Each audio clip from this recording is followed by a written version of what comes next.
ज़बूर बाब नंबर 14। बेदीन की हमाकत। दाऊद का ज़बूर मौसीकी के रहनुमा के लिए। अहमक दिल में कहता है, खुदा है ही नहीं। ऐसे लोग बदचलन हैं, उनकी हरकतें काबिल गिन हैं, एक भी नहीं है जो अच्छा काम करे। रब ने आसमान से इंसान पर नजर डाली ताकि देखे कि क्या कोई समझदार है, क्या कोई खुदा का तालिब है।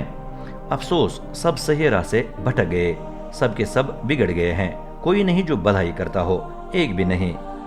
क्या जो बदी करके मेरी कौम को रोटी की तरह खा लेते हैं, उनमें से एक को भी समझ नहीं आती, वो तो रब को पुकारते ही नहीं। तब उन पर सख्त दहशत छा गई, क्योंकि खुदा रास्तबाज की नस्ल के साथ है। तुम नाचार के मंसूबों को खाक में मिलाना चाहते हो, लेकिन रब खुद उसकी पनाहगाह है। काश कोई सयून से इसराइल की नजात निकले। जब रब अपनी कौम को बहाल करेगा तो याकूब खुशी के नारे लगाएगा, इसराइल बाग बाग होगा।